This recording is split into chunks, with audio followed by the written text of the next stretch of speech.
من الملتقى الثقافي اليوم بعنوان فن الإلقاء.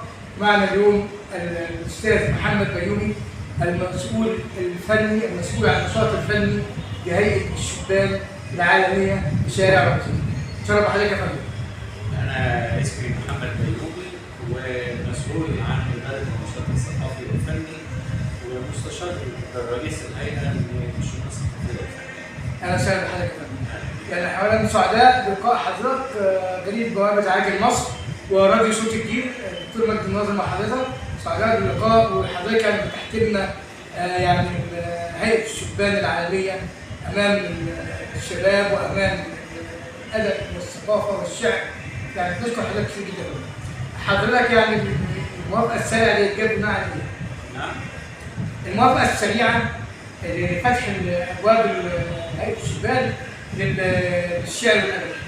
الحقيقة ده الملتقى الثالث، يعني ده الملتقى الأول والموافقة السريعة يعني احنا ده الملتقى الثالث، وأنا عايز أشكر الإعلام. الإعلام بيلقي الضوء على الأنشطة دي فبيديها مساحة اتساع ومشاهدة أعلى. ده الملتقى الثالث واحنا مهتمين جدا بحركة الأدب على مستوى الجمهورية ومؤمنين في نفس الوقت إن البلد دي مليانة مبدعين من اسكندرية. بس يعني لو لقوا اهتمام ولقوا دعم من الدولة بتدعم، بس أنا أعتقد إن الدعم ده مش كافي. احنا عندنا خريطة بين أصول وبيوت الثقافة من اسكندرية لأسوان. الحقيقة الأماكن دي بتلعب دور مهم بالإضافة للأندية.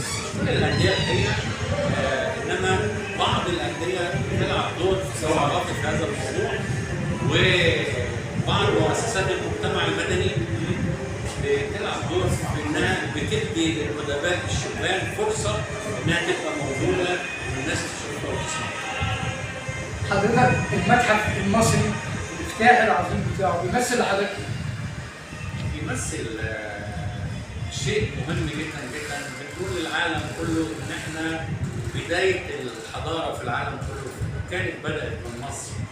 وانا بس كان نفسي يبقى هذا المشهد العظيم لافتتاح المتحف الكبير يربط بين الماضي والحاضر، لان احنا برضو عندنا في الحاضر القريب عندنا ناس خدوا جوائز نوبل وناس مبدعين في الثقافه وفي الفن وفي كل نواحي الحياه. مصر طول تاريخها بتقدم للعالم كله نماذج هايله جدا. وعايز اقول لحضرتك حاجه، ان كل بيت في الوطن العربي مهتم بالفن المصري والثقافه المصريه،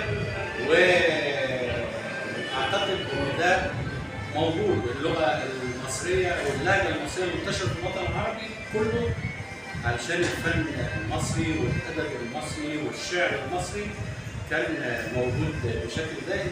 مش موجود بس، هو مؤثر وممثل باستمرار بتحضر كل المواهب على مستوى العرب والوطن العربي، ومفيش فنان بياخد شهرته الا اذا مر على مصر. دي مصر بقيمتها. نهاية اللقاء بنشكر الاستاذ محمد المشرف فنان الاعمال الفنيه داخل الهيئه العالميه للشبان. نشكر الاستاذ الشاعر الكبير الاستاذ عبد الله المغازي المشرف على الملتقى والمستشار الاعلامي على الملتقى. في النهايه نشكر الدكتوره امل سندس مسؤوله او مؤسسه ملتقى الفن والثقافه.